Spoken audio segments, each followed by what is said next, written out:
Hello everyone, welcome back to my channel.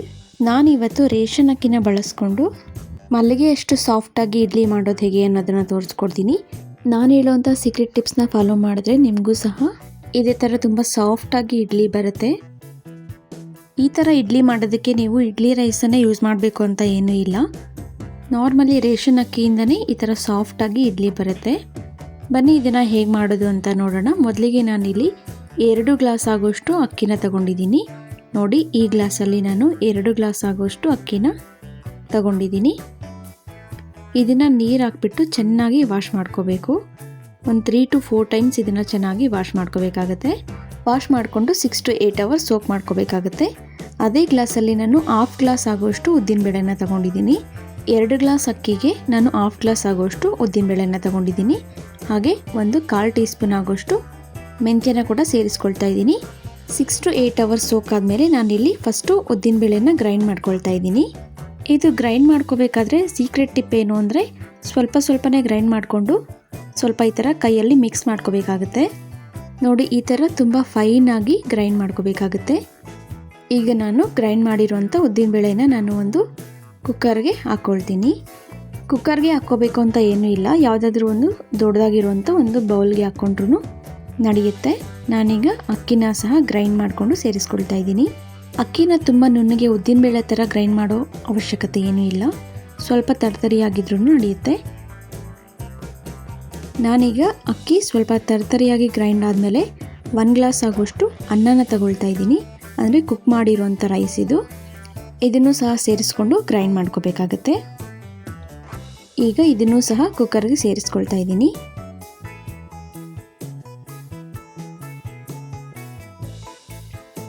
ತುಂಬ ನುಣ್ಣಕ್ಕೆ grind ಮಾಡೋ ಅವಶ್ಯಕತೆ ಏನೂ ಇಲ್ಲ. ನಾವು ಇಡ್ಲಿ ಪ್ರಿಪೇರ್ ಮಾಡ್ತಿರೋದ್ರಿಂದ ಸ್ವಲ್ಪ ತರ್ತರಿಯಾಗಿದ್ರೂ ನಡೆಯುತ್ತೆ. ಆ್ಯಂಡ್ ಈ ಸೀಕ್ರೆಟ್ ಟಿಪ್ ಸಹ ತುಂಬಾ ಇಂಪಾರ್ಟೆಂಟ್. ಇದನ್ನು ಕೈಯಲ್ಲಿ ಚೆನ್ನಾಗಿ ಮಿಕ್ಸ್ ಮಾಡಬೇಕಾಗತ್ತೆ. ಇದನ್ನು ಸ್ಪೂನಿಂದ ಅಥವಾ ಸೌಟಿಂದ ಮಿಕ್ಸ್ ಮಾಡಿಕೊಂಡ್ರೆ ತುಂಬ ಚೆನ್ನಾಗಿ ಫರ್ಮೆಂಟ್ ಆಗೋದಿಲ್ಲ. ಈ ಥರ ಕೈಯಿಂದನೇ ಮಿಕ್ಸ್ ಮಾಡ್ಕೋಬೇಕು. ಎಷ್ಟು ಮಿಕ್ಸ್ ಮಾಡಿಕೊಂಡ್ರೆ ಅಷ್ಟು ಚೆನ್ನಾಗಿ ಇಡ್ಲಿ ಬರುತ್ತೆ. ಈ ಟಿಪ್ನ ಮಿಸ್ ಮಾಡೋಕ್ಕೆ ಹೋಗಬೇಡಿ. ಈಗ ಬ್ಯಾಟರ್ ರೆಡಿ ಆಗಿದೆ. ನಾನಿಲ್ಲಿ ಯಾವುದೇ ಸೋಡಾನ ಬಳಸ್ತಿಲ್ಲ, ಹಾಗೆ ನ್ಯಾಚುರಲ್ ಆಗಿ ಇಡ್ಲಿ ಮಾಡೋದನ್ನು ತೋರಿಸ್ಕೊಡ್ತಾ ಇದ್ದೀನಿ. ನಿಮಗೆ ಬೇಕಿದ್ರೆ ಚೂರು ಸೇರಿಸ್ಕೋಬೋದು, ಆದರೆ ನಾನಿಲ್ಲಿ ಯಾವುದೇ ಥರ ಸೋಡಾನ ಬಳಸ್ತಿಲ್ಲ. ಸಾಲ್ಟನ್ನು ನೀವು ಯಾವಾಗ ಇಡ್ಲಿ ಮಾಡ್ತೀರೋ ಆವಾಗ ಸೇರಿಸ್ಕೊಂಡು ಇಡ್ಲಿ ಮಾಡ್ಕೋಬೋದು. ಈಗ ನಾನು ಲಿಡ್ಡನ್ನು ಕ್ಲೋಸ್ ಮಾಡಿ ಓವರ್ ನೈಟ್ ಫರ್ಮೆಂಟ್ ಆಗೋದಕ್ಕೆ ಬಿಡ್ತೀನಿ. ಮಿನಿಮಮ್ 12 ಅವರ್ಸ್ ಆದರೂ ಬೇಕಾಗುತ್ತೆ. ಚಳಿಗಾಲ ಆಗಿರೋದ್ರಿಂದ 12 ಅವರ್ಸ್ ಕಂಪಲ್ಸರಿ ಬೇಕಾಗುತ್ತೆ ಫರ್ಮೆಂಟ್ ಆಗೋದಕ್ಕೆ. ಈಗ ಫರ್ಮೆಂಟ್ ಆಗಿದೆ. ನಾನೀಗ ಉಪ್ಪನ್ನು ಸೇರಿಸ್ಕೊಂಡಿದ್ದೀನಿ. ನೋಡಿ ಯಾವ ಥರ ಫರ್ಮೆಂಟ್ ಆಗಿದೆ. ಟೆಂಪ್ರೇಚರ್ ಅಂತೂ ತುಂಬಾ ಕಡಿಮೆ ಇತ್ತು, 13 ಡಿಗ್ರಿ ಟೆಂಪ್ರೇಚರ್ ಇತ್ತು, ಆದ್ರೂ ಚೆನ್ನಾಗಿ ಫರ್ಮೆಂಟ್ ಆಗಿದೆ. ಸ್ವಲ್ಪ ಬೆಚ್ಚಗಿರೋ ಪ್ಲೇಸಲ್ಲಿ ನಾವು ಬ್ಯಾಟರ್ನ ಇಟ್ಟರೆ ಚೆನ್ನಾಗಿ ಫರ್ಮೆಂಟ್ ಆಗುತ್ತೆ. ಈ ಟಿಪ್ಸ್ನ ಸಹ ಫಾಲೋ ಮಾಡಿ. ಬೇಸಿಗೆಯಲ್ಲಾದರೆ ನೀವೆಲ್ಲಿಟ್ಟರೂ ಫರ್ಮೆಂಟ್ ಆಗುತ್ತೆ. ಚಳಿಗಾಲ ಆಗಿರೋದ್ರಿಂದ ಸ್ವಲ್ಪ ಬೆಚ್ಚಗಿರೋ ಪ್ಲೇಸಲ್ಲಿಟ್ಟರೆ ಚೆನ್ನಾಗಿ ಫರ್ಮೆಂಟ್ ಆಗುತ್ತೆ. ನಾನೀಗ ಇಡ್ಲಿ ಕುಕ್ಕರ್ಗೆ ನೀರನ್ನು ಸೇರಿಸ್ಕೊಂಡು ಅದನ್ನು ಕಾಯೋದಕ್ಕೆ ಇಟ್ಕೊಂಡಿದ್ದೀನಿ. ಹಾಗೆ ಇಡ್ಲಿ ಪ್ಲೇಟ್ಗೆ ಎಣ್ಣೆನ ಸವರ್ಕೊಳ್ತಾ ಇದ್ದೀನಿ. ಈಗ ನಾನು ಇಡ್ಲಿ ಬ್ಯಾಟರ್ನ ಎಣ್ಣೆ ಸವರ್ಕೊಂಡಿರುವಂಥ ಇಡ್ಲಿ ಪ್ಲೇಟ್ಸ್ಗೆ ಸೇರಿಸ್ಕೊಳ್ತಾ ಇದ್ದೀನಿ. ಇಡ್ಲಿ ಬ್ಯಾಟರನ್ನು ನಾವು ತುಂಬ ಹಾಕ್ಕೋಬಾರ್ದು, ಸ್ವಲ್ಪ ಕಡಿಮೆ ಇರಬೇಕು. ಬಿಕಾಸ್ ಅದು ಉಬ್ಬಿ ಬರುತ್ತೆ ಅಲ್ವಾ, ಆಗ ಅದ್ರ ಮೇಲೆ ಇರೋಂಥ ಪ್ಲೇಟ್ಗೆ ಇಟ್ಕೊಂಡ್ಬಿಟ್ಟಿರುತ್ತೆ. ಸೊ ಅದಕ್ಕೋಸ್ಕರ ಸ್ವಲ್ಪ ಕಡಿಮೆನೇ ಹಾಕ್ಕೊಂಡ್ರೆ ಇಡ್ಲಿ ಶೇಪ್ ಅನ್ನೋದು ಚೆನ್ನಾಗಿ ಬರುತ್ತೆ.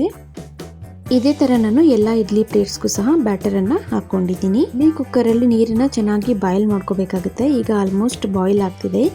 ಈಗ ನಾನು ಎಲ್ಲ ಪ್ಲೇಟ್ಸ್ಗೂ ಬ್ಯಾಟರನ್ನು ಸೇರಿಸ್ಕೊಂಡಿದ್ದೀನಿ. ಸೇರಿಸ್ಕೊಂಡಾದ್ಮೇಲೆ ಈ ಥರ ಶೇಕ್ ಮಾಡೋದ್ರಿಂದ ಬ್ಯಾಟರು ಪರ್ಫೆಕ್ಟಾಗಿ ಪ್ಲೇಟಲ್ಲಿ ಸ್ಪ್ರೆಡ್ ಆಗುತ್ತೆ. ಹಾಗೆ ಇಡ್ಲಿ ಶೇಪ್ ಕೂಡ ಚೆನ್ನಾಗಿ ಬರುತ್ತೆ. ನಾನೀಗ ಎಲ್ಲ ಇಡ್ಲಿ ಪ್ಲೇಟ್ಸ್ನು ಸ್ಟ್ಯಾಂಡ್ಗೆ ಹಾಕ್ಕೊಳ್ತಾ ಇದ್ದೀನಿ. ಈಗ ನೀರು ಚೆನ್ನಾಗಿ ಬಾಯ್ಲ್ ಆಗ್ತಿದೆ. ಈಗ ಈ ಸ್ಟ್ಯಾಂಡನ್ನು ಅದರೊಳಗಡೆ ಇಡ್ತೀನಿ. ಇಟ್ಟಾದಮೇಲೆ ಲಿಡ್ಡನ್ನು ಕ್ಲೋಸ್ ಮಾಡ್ತಾ ಇದ್ದೀನಿ. ಈಗ ಮೀಡಿಯಮ್ ಫ್ಲೇಮ್ನ ನಾವು ಅಡ್ಜಸ್ಟ್ ಮಾಡ್ಕೋಬೇಕಾಗತ್ತೆ. ಹೈ ಫ್ಲೇಮಲ್ಲಿ ಇಟ್ಕೊಂಡು ನೀರನ್ನು ಚೆನ್ನಾಗಿ ಕುದಿಸ್ಕೋಬೇಕಾಗತ್ತೆ. ಈಗ ಮೀಡಿಯಮ್ ಫ್ಲೇಮಲ್ಲಿ ಇಟ್ಟು 15 ಮಿನಿಟ್ಸ್ ಇದನ್ನು ಕುಕ್ ಮಾಡಿಕೊಂಡ್ರೆ ತುಂಬ ಸಾಫ್ಟಾಗಿ ಇಡ್ಲಿ ಅನ್ನೋದು ರೆಡಿ ಆಗುತ್ತೆ.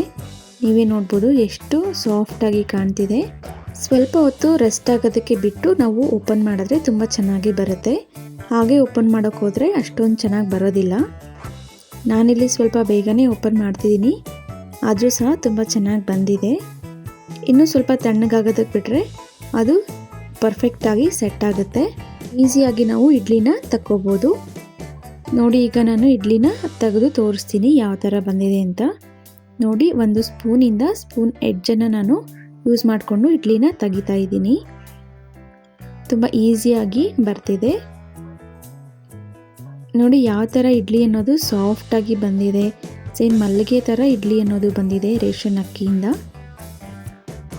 ನೀವೇ ನೋಡ್ಬೋದು ಎಷ್ಟು ಸಾಫ್ಟಾಗಿ ಬಂದಿದೆ ಅಂತ. ಟೇಸ್ಟ್ ಅಂತೂ ತುಂಬಾ ಚೆನ್ನಾಗಿತ್ತು. ಇದರ ಕಾಂಬಿನೇಷನ್ ಪೀನಟ್ ಚಟ್ನಿ ಅಥವಾ ಸಾಂಬಾರ್ ಜೊತೆನೂ ತಿನ್ಕೋಬೋದು. ರೆಸಿಪಿ ಇಷ್ಟ ಆಗಿದ್ರೆ ನೀವು ಒಂದ್ಸಲ ಟ್ರೈ ಮಾಡಿ ಆ್ಯಂಡ್ ಕಮೆಂಟ್ ಮಾಡಿ ತಿಳಿಸೋದನ್ನು ಮರಿಬೇಡಿ. ಯಾರೆಲ್ಲ ನನ್ನ ಚಾನಲ್ನ ಸಬ್ಸ್ಕ್ರೈಬ್ ಮಾಡದೆ ನೋಡ್ತಿದ್ದೀರಾ, ದಯವಿಟ್ಟು ಇವಾಗಲೇ ಸಬ್ಸ್ಕ್ರೈಬ್ ಮಾಡ್ಕೊಳ್ಳಿ. ವಿಡಿಯೋನ ಸ್ಕಿಪ್ ಮಾಡದೆ ಕೊನೆವರೆಗೂ ನೋಡಿದ್ದಕ್ಕೆ ತುಂಬಾ ಧನ್ಯವಾದಗಳು. ನೆಕ್ಸ್ಟ್ ರೆಸಿಪಿ ಜೊತೆ ಸಿಗ್ತೀನಿ. ಅಲ್ಲಿವರೆಗೂ ಟೇಕ್ ಕೇರ್.